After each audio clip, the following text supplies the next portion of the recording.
Over the years, I've been slowly gobbling up every bit of Soulsborne content I can by collecting platinum trophies. As I crossed each game off the list, I saw what loomed over the horizon growing closer and closer. And I knew that eventually I would have to conquer that beast. Of course, I'm talking about the infamous and forsaken Dark Souls 2.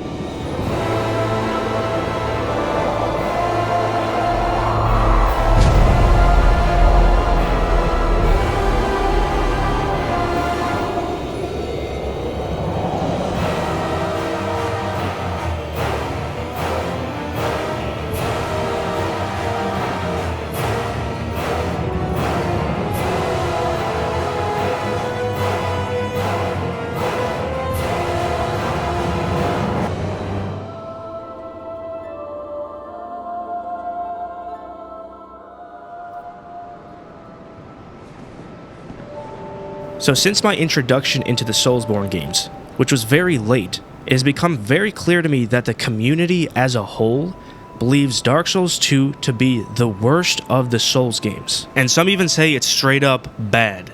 Being the curious person that I am, I tried looking into it, but honestly it was just hard to find a solid answer, or at least one that satisfied me. And watching some gameplay of it doesn't really help. I mean, it just looks like more Dark Souls, which only pushed the question even further. Why do people think Dark Souls 2 is so bad? So to figure out the answer to this question, so we all can understand what's going on, I played the game, and I didn't just play it. I got the MF Platinum Trophy, and this shit was a grind. I've done literally everything you could possibly do in this game. So it's safe to say that I know this game like the back of my nutsack, and finally have the answer to my question, which I'm going to be sharing with you in the form of a massive list. So I would like to start this off by saying that Dark Souls 2 is not just straight up a bad game. Like, it's just not, and I really enjoyed my time playing it. But the rest of the games are better. And throughout my time with Dark Souls 2, the question I found myself constantly asking is why? Like, why did they decide to make some of the changes that they made? That might be a harder question to answer, but the question we can answer is why people don't like this game. And to do that, I'm going to be splitting this video up into 3 sections: new game mechanics, and then large and small scale level design. And for each of these areas, there's both good and bad. But the bad is much bigger. Now, I'm including the good because I have to give this game credit where it's due, because there are some things that this game did that were so good that they kept it moving forward and are now the standards that we know and love today. So let's start with that in the new game mechanics that are good. And for a lot of this video, I'm going to be referencing Dark Souls 1 because that game set the expectations. So I have this massive list in OneNote here, which kind of looks very scary, but we're going to go through it and everything's going to be okay, I promise.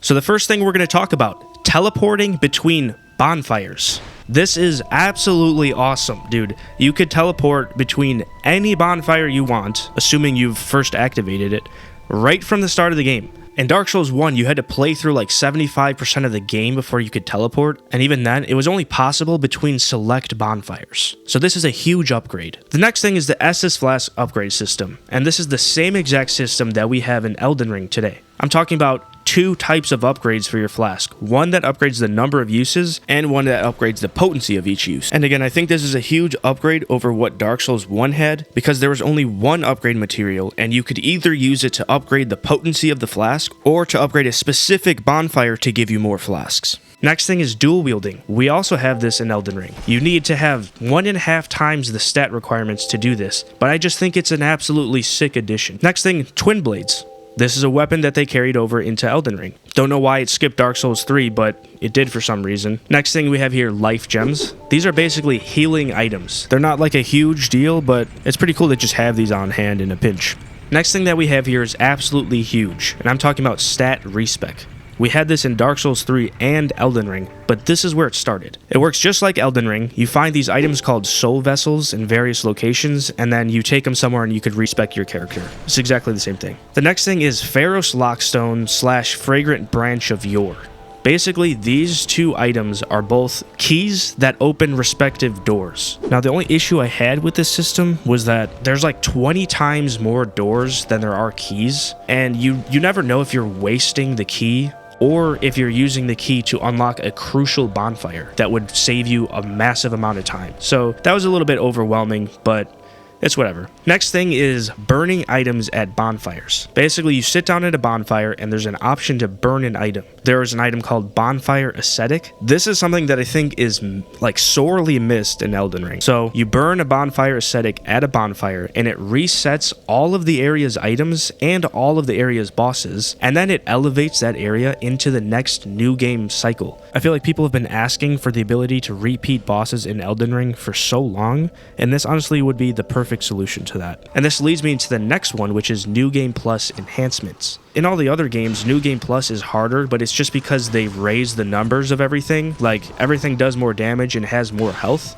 But in Dark Souls 2, you get new and different enemy spawns throughout areas, which totally changes the way it feels to play. But there's also way more dramatic changes in New Game Plus. Like, for example, there's this one area where the final boss of that area shows up earlier in the level and then jump scares you. But this only happens on New Game Plus. It's not there in a fresh save. So I feel like Dark Souls 2 is way more dedicated to New Game Plus than any of the other games. And the rest of these are all great, but honestly, they might be a little bit too small to go over right now. And you could read through these real quick if you want, but I want to get to the bad because there's a very long list of game mechanics that are just plain bad. And I think it's the biggest reason why people think that this game overall is bad. This is where it gets really ugly, to be honest. So let's go over this. All right, here we go. Adaptability. You've probably heard of this if you looked into this game at all, but adaptability is a new stat that does a couple of different things, but the main reason you upgrade this stat is to get more iframes for your dodge rolls. So you start the game with a very tiny window that you are actually invulnerable in the middle of your dodge. And it's way too small. It completely destroys your confidence that you built up from playing Dark Souls 1. It requires you to constantly relearn the feel of dodging as you're upgrading it, and it's not till like the mid to late game where it starts to feel more like the other games and like you could actually dodge things. It also sucks you dry.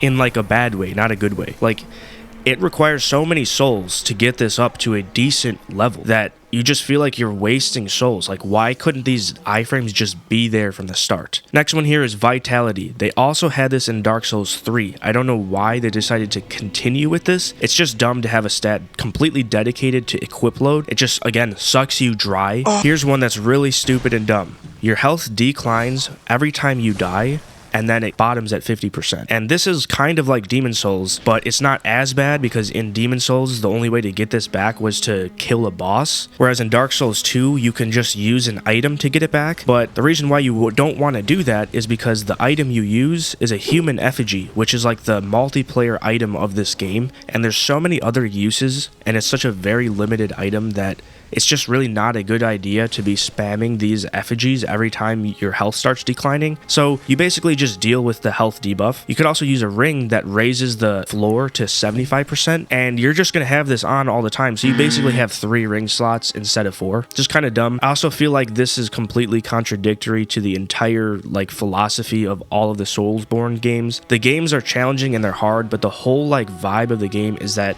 yeah, there's a challenge, but you're going to figure it out and you're going to get through it. Whereas this game tells you, hey, like, you're having a hard time figuring it out, so we're going to increase the challenge for you. Like, that just makes 0 sense. Okay, so now we're getting to the stamina system, and there's a whole bunch of changes, and they all suck. So going into negative, this works the same as in all of the other games, except for you're penalized for doing it in this game, which makes no sense. If you don't know what going into negative stamina means, it's just when you perform an action that consumes more stamina than you have left in the bar. So like if you put this in terms of numbers, let's say you have 5 stamina units left in the bar, and then you perform an attack that costs 10. Well, now you're at -5. Now you have to recover that -5 to get to 0 before you could start recovering the bar that you actually see. In Dark Souls 2, you're penalized for doing this, and one of the things that happens is it reduces the damage and speed of your attack. I just think that this is really dumb because there was already a trade-off for going into negative stamina in these games, and having this extra damage reduction is actually a double penalty. Because remember, you already had to wait for that negative stamina to recover. So that means that that attack already costed you more time than usual. So it was already balanced, and this risky style of play was something that you could choose to do if you wanted to, whereas now in Dark Souls 2, you kind of just never do it because there's such a big downside, and it's just never worth it. So you're basically never going to be doing this. You're always going to be making sure that your stamina bar stays in the positive, which means you're never using the stamina to its full potential.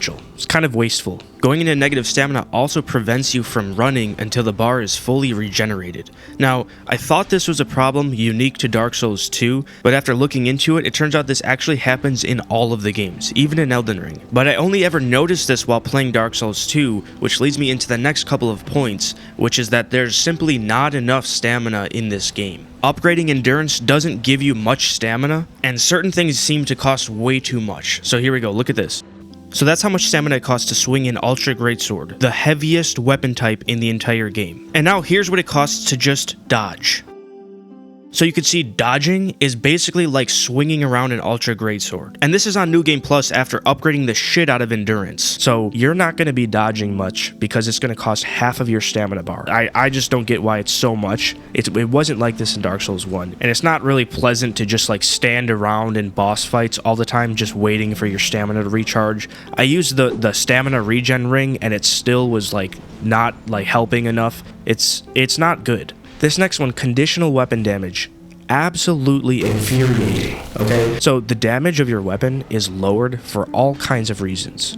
One of the reasons, for example, if you decide to give the enemy your tip. So let's say you're using a really massive long sword. If you hit the enemy with the middle of the sword, all will be normal. But if you hit him with the tip of the sword, it's gonna do reduced damage. Okay, so basically you're penalized for making the most out of your weapon and taking advantage of its reach. You also have your damage dropped if your weapon clips through the environment. And if you use, like I was using, an Ultra Greatsword or any other large greatsword, that's just constantly happening. Like, it's unavoidable most of the time you're playing these games. It also seems to happen when you clip through multiple enemies. So you think you're all bad, you're gonna like swipe through 5 enemies at once, take them all out in one move, but no, that's not gonna happen. Instead, your damage diminishes with each enemy.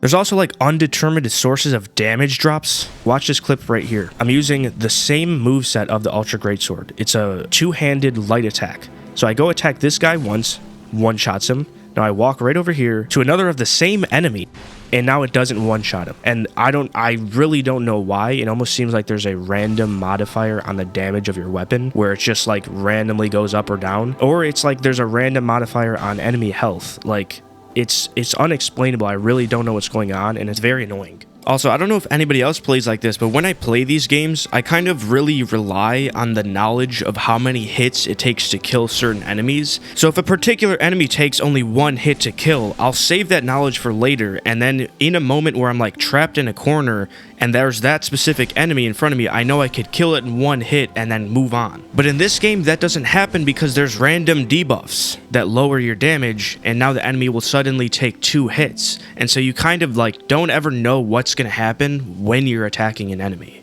Now I want you to think about some of these game mechanics and ask yourself, what are the devs trying to tell you? Do they not want you to clip weapons through the wall? Do they not want you to attack enemies using the full reach of the weapon? These things are unavoidable unless you just decide you're never going to use a large weapon. And if that's what they're trying to tell you, then what's the point of even having Ultra Greatswords? Like, these mechanics clearly don't add anything to the game, and they just take away from the experience. Alright, these next two are kind of connected. Lock on in this game is a soft lock. So what that means is you can still attack in multiple different directions, even if you're locked on, which constantly messes with your ability to strafe or backpedal while attacking, because the attack will be in whatever direction you're currently moving instead of at the enemy. The only way to deal with this is either to let go of the left stick, and who wants to do that every single time they're attacking, or you hold your stick in the direction of the locked on enemy. And I think this is pretty obviously nonsense, because if I wanted to attack in different directions, then I wouldn't be using the lock-on feature. That's the whole point of locking on. Next one is the movement system is locked onto 8 cardinal directions from your character. So think of like compass rose on a map. You could only move along these directions. Now watch these clips. You could clearly see in Dark Souls 2, the guy is like snapping to different points as he's walking in a circle. But in Dark Souls 1, it's very fluid and like basically has infinite amount of directions that you could move in. And the fact that this exists makes the soft lock even worse of an issue. Because remember, now you're aiming at enemies while locked on. So guess what happens when an enemy falls in between 2 of the 8 directions in which you can move? You just miss. You're just constantly missing attacks. And I know this is not a skill issue because this doesn't happen on any of the other Souls games. Moving on. Enemies will follow you literally till the end of time.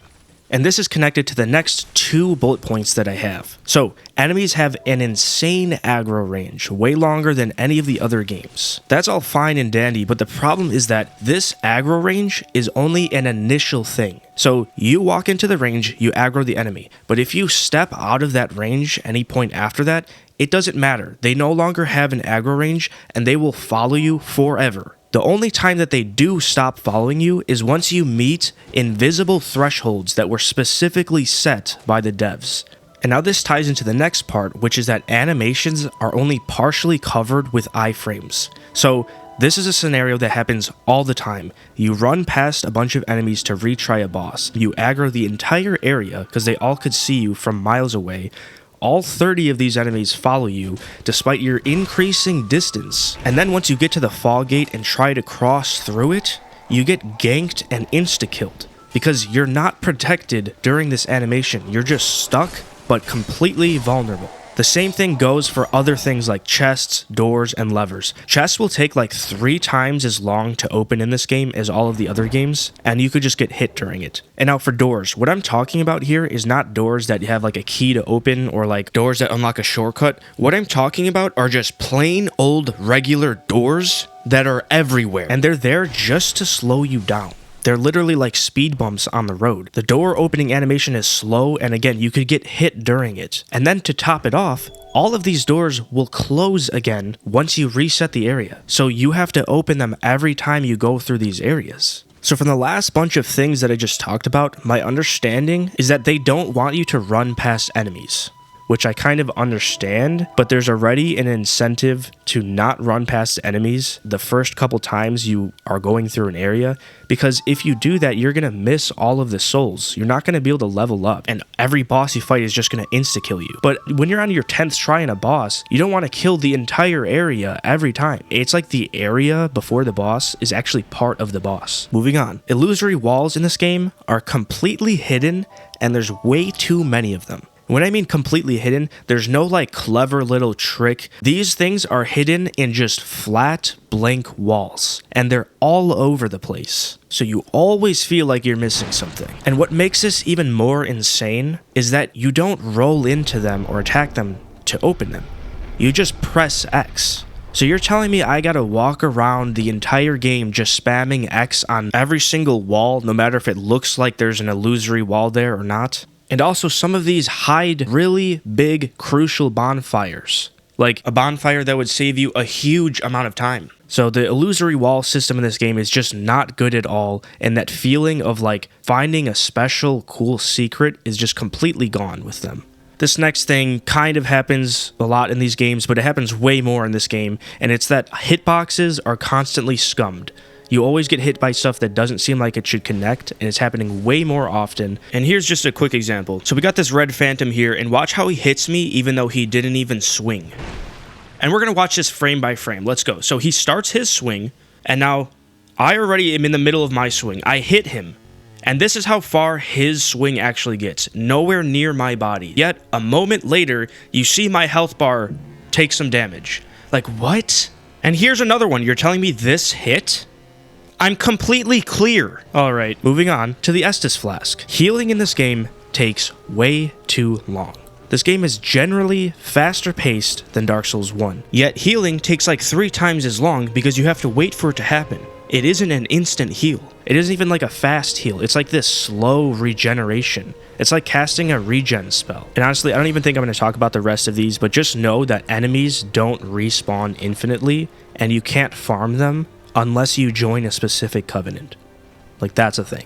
Alright, that was quite a lot, and a lot of those things might be kind of nitpicky. I just wanted to provide like a detailed look at why people think that this game is bad, and this is a huge reason why. Like, all of these details working together just create this general feel of like being dragged down. I literally went back to Dark Souls 1 and played like an hour or 2 of it just to like see if all of the things that I'm pointing out as being negative actually made sense. And what I can say is, yes, these changes are definitely bad. Somehow Dark Souls 1 feels less clunky. And so that concludes this section of all these detailed like new game mechanics. You got all the good, you got all the bad, and now we're moving on to level design. And we're going to be starting with large scale. And I don't actually have anything good to say in this section, so we're going to go straight to the bad. So when I say large scale level design, I'm talking about the general path from the start of the game to the end of the game and what you have to do to get there. So in order to explain this, I literally drew a map. Like, this is a very oversimplified map of the world. And I'm going to quickly run you through the path that you take from start to finish because I think it's extremely chaotic. And while I'm going through this, I want you to think about Dark Souls 1 and how that game is always praised for having such a good level design with very intricate connection points between areas and just the general flow. And then compare that to what I'm about to go through. The way that this map is laid out is you have Majula, which is the hub world, and it's sort of like the center of this entire world. And then you have all of these paths that branch off from the main hub world. So the first thing we're going to talk about is the goal of the entire first half of the game, which is to go to these 4 locations and collect the 4 Old One souls from the 4 bosses at the end of each of these areas. Each location is also a dead end with a teleport point back to Majula. So you start in this area, you go through the whole tutorial, and then you walk down this path and you finally arrive in Majula. Now you might have noticed I have these numbers at each of the paths. And so these numbers are indicating the most appropriate order of progression, at least based on the scaling of the enemies in that area. So this means that ideally you would start with path 1. But if you've noticed, I have this gray squiggly cloud here at path 1. And what I'm saying with this is that this path is sort of hidden. And I'll show you what I mean in the game. You walk into Majula and your gaze is automatically drawn up to this tower and off towards the left towards the rest of the area. But then the area that you should probably go down first is hidden behind a brick wall and a little narrow path on the edge of a cliff. Now, something that level designers do is they put in subtle features that grab your attention and then lead you where they want you to go. A lot of like PlayStation games do this by putting yellow paint, which is honestly a bit too in your face. But even if we look at Dark Souls 1, the entire Blighttown area has the ladders cleverly indicated with torches. And this is just an example of how level designers lead players. But the point I'm trying to make is that Dark Souls 2 presents you with Majula right off the bat in all these branching dead-end paths, yet they don't really tell you which one you should go down first. Now, even if you do find path 1 first, you still don't know which path is number 2. And then after that, which one is number 3. So you're going to be doing a lot of jumping back and forth between each of these paths when you realize you're actually under-leveled. Yes, there's plenty of times in all of the games where you find an area that you are under-leveled for. But in this game, the whole first half is just bouncing back and forth between these areas. So now let's get to the second half of the game, which also is extremely chaotic and messy. So we're going to simplify this map and erase all of these areas because they're done. Once you have the 4 souls that you were trying to get in the first half of the game, a door here at the Shrine of Winter will open up, allowing you to access all of the areas that follow. So you'll take this path all the way through to the Undead Crypt, at the end of which you get an item called the King's Ring. What the King's Ring does is it opens up these 3 purple doors. Now, the first King's door you're probably going to go to is this one, because not only is it the most recent one you found, but it's right next to a bonfire that you'll use quite a lot. These other 2 doors you don't even know exist anymore because it's been 20 hours since you saw them. So you go back to this door and then you access the Throne of Want. Now this area is just a boss room. There's nothing else to do here besides walk up to a fog gate and then go kill a boss. So that's what you do. You kill boss number 1 in this area. Now you see there's boss number 2 written here, but that's not for now, that's for later. So after you kill this boss, nothing happens. And so now you're wondering, okay, what do I do now? Like, this was a cool optional boss. It's not an optional boss, but it feels like that. So the remainder of the game goes like this. You go through this king's door, you go all the way up to the dragon shrine, talk to this humongous dragon, and he gives you an item called the Ashen Mist Heart. So now that you have the Ashen Mist Heart, you have access to giants' memories through trees that look like this. The memory is basically a small linear area with some minor challenges, and then once you get to the end, it transports you back. There's multiple giants memories, but the only one that's mandatory is the one that's behind another king's door, all the way back in the first area of the game. Once you get inside, there's a short path up to another boss called Giant Lord. And this boss absolutely sucks. It's a giant jammed into a corner with absolutely no room to do anything. This is a mandatory boss. This experience is mandatory. Once you kill this guy though, you get an item called the Giant's Kinship. And now because you have this item in your inventory, the Throne of Want area is just gonna have the final boss in it. Like, the final boss is just gonna be here now. I don't know why you would even think to go back to this area, because again, you probably thought it was an optional area. To help explain why this is extremely dumb, let's look at Elden Ring and the area where you fight Morgott. You fight Morgott, then there's a locked door. You go get the key, and then you come back, and then you fight the final boss. Now imagine if it was like this. You walk up to the Erd Tree, you see the locked door. You go get the key, you come back, and then you find Morgott and kill him. Then you go play a bunch of the rest of the game, you find an item, and then Radagon is just here now. And that's exactly what they did in Dark Souls 2. Like, it's so obvious to me that this door should have just been locked until you got the Giant's Kinship, and then you could do a double boss to finish the game. Or if they didn't want to do a double boss, they could have done 2 locked doors. One you open up with the King's Ring, and then one you open up with the Giant's Kinship. So after explaining that whole path from the start to the end of the game, you can see how the progression is just all over the place. And this just doesn't feel great coming from Dark Souls 1, where the progression was much more linear, where you started in one area and then there was a boss. You kill the boss and then you get to the next area where there's another boss, and then you keep on going from area to area, and there might be multiple routes along the way, but you eventually end up at the final area of the game. For literally all of the other games, there was never a point where I had to like stop and look up a guide because I didn't know what to do. But for this game, I had to, because the progression path is like following a noodle through a plate of spaghetti, with 2 fat meatballs and a sausage on top in the shape of a cock and balls as an FU. and now we're going to move to the small scale level design, which is an area where I'll actually have some more good things to say. I could honestly go through each of the areas in this game and have a lot to say about each of them, but I'm just going to pick examples that I feel like reflect the game as a whole. So the first good thing I have to say is that I think it's really cool that Majula is actually integrated into the world, just like Firelink Shrine was in Dark Souls 1, whereas the hub worlds in all of the other games are kind of just off in some limbo. And the other thing that I'll say about Majula is that it's probably my favorite hub world of any of the games. The vibe and the music in that place is just impeccable. And honestly, it's probably the best part of Dark Souls 2. The area is somehow both comforting yet melancholic, and I was always happy to return there after defeating a big boss. There is some pretty epic scenery in this game and art design. Like, the intro to Drangleic Castle is just sick, and somehow it reminds me of one of the scenes from Star Wars because of the dark, moody, nighttime vibe and the rain coming down. It's very unique amongst all the games. Next one is Dragon Shrine. This place felt intense, like you're up in the sky walking between these floating islands, you're crossing long, narrow rope bridges, there's dragons flying everywhere, wind whipping around, and then you get to this castle at the top, and all the way at the back of the castle there's this massive, like, ancient dragon just ominously waiting for you. It was just a really cool area with some dope scenery.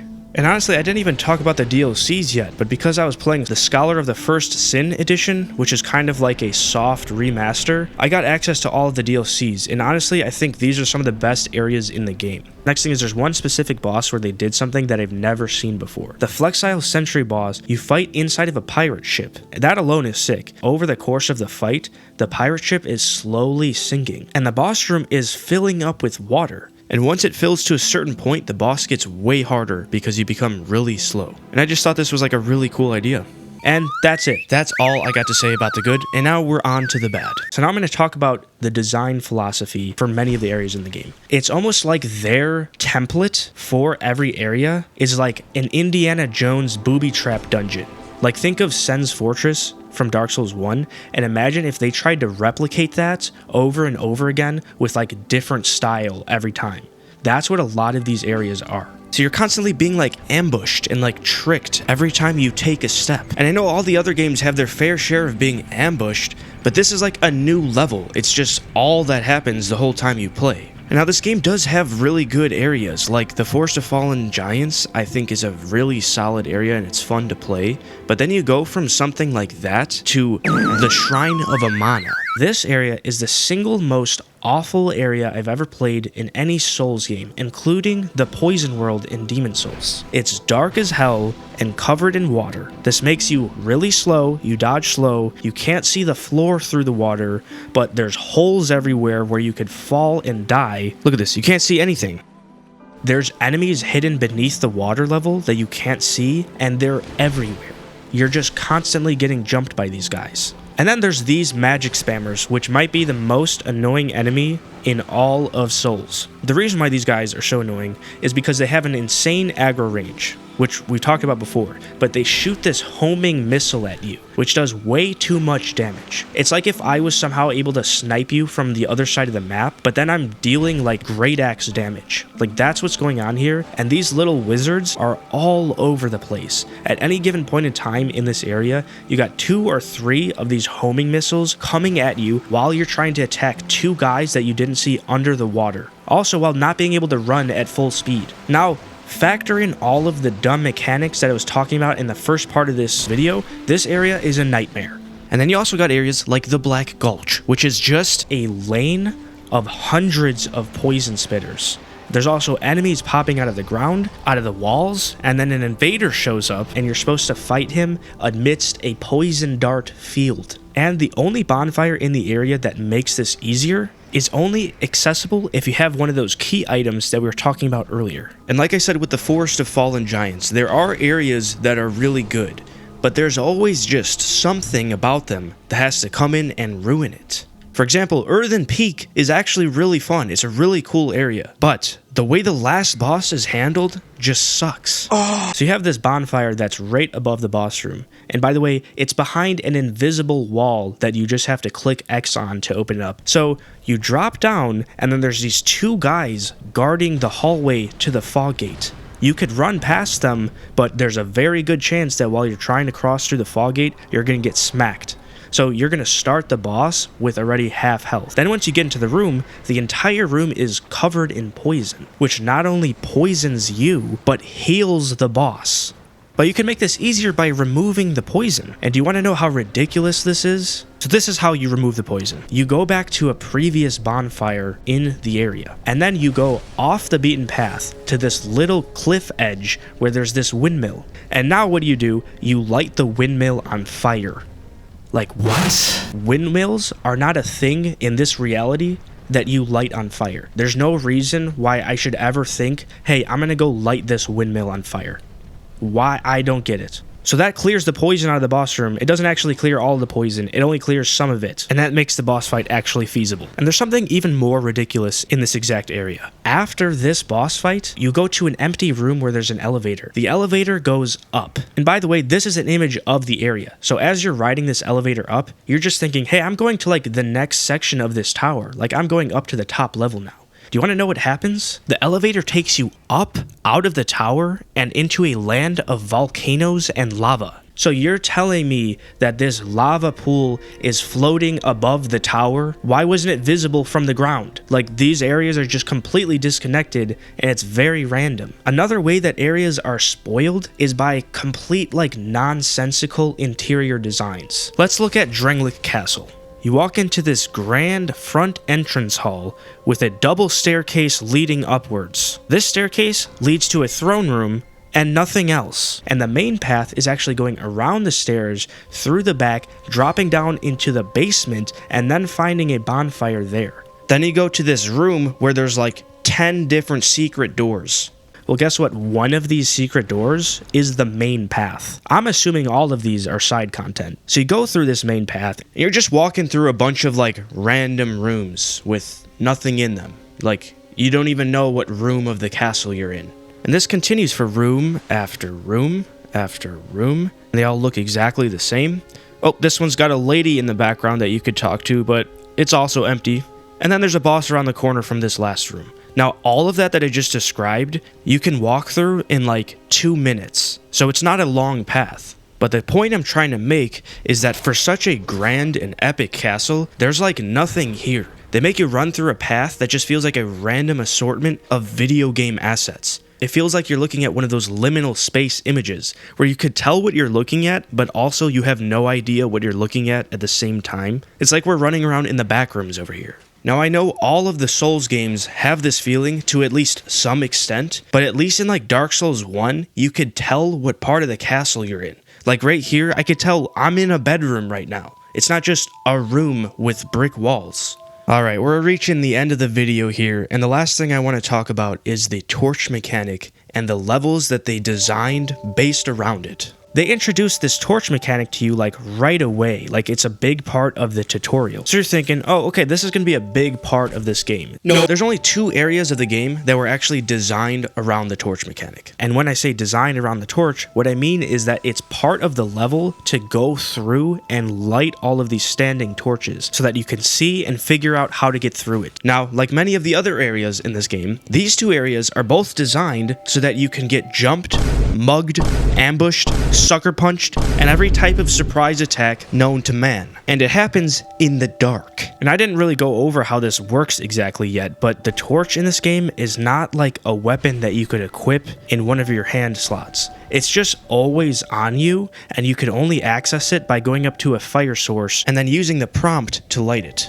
Now, I could talk about the part where the torch forces you into a one-handed moveset, which, again, sucks for large weapons because they clip through the environment and then get a damage debuff. But that would trigger a primal rage from somewhere deep inside of me. So we're just going to focus on the fact that the torch mechanic doesn't even know what it wants to be. What I mean is that navigating a dark and spooky environment with all kinds of booby traps and ambushes is something that you're going to be doing slowly. It's a very deliberate and strategic style of play. And that would be fine if the torch didn't have a timer. If you pop open your inventory, there is literally a timer for how long you could use a torch. Once it runs out, you have to wait for RNG to spawn another one on one of these enemy drops. So the game is telling you both to be slow and deliberate and to be fast and uncalculated at the same time, which is so on brand for this game because it makes no sense. Alright, my friends, that is everything I have to say about Dark Souls 2, minus all the stuff that you didn't hear because I cut it out so the video wouldn't be too long. Now, I want to reiterate what I said at the beginning of this video, which is that Dark Souls 2 is not a bad game. Which, honestly, after this overwhelmingly negative video, is kind of wild for me to be saying right now. But I really want to drive it home that this game is not a bad game, but it is the worst one of the Souls games. Because I think all the Souls games are some of the most amazing games of all time, I sort of think of Dark Souls 2 as the worst of the best. And I think I'm really backed up here with a lot of what I said in this video, based on the fact that FromSoftware abandoned all of the game mechanics that I put in the negative sections, and then never went back to them. So there you have it. There's a really detailed look at why Dark Souls 2 receives all of the hate that it does. Do you think it deserves the hate that it gets? Let me know down in the comments, and if you want to talk about this even more, join the Discord in the description of this video, and I'm going to create a channel dedicated to talking about Dark Souls 2. Alright, thanks for watching, and as always, have a good one.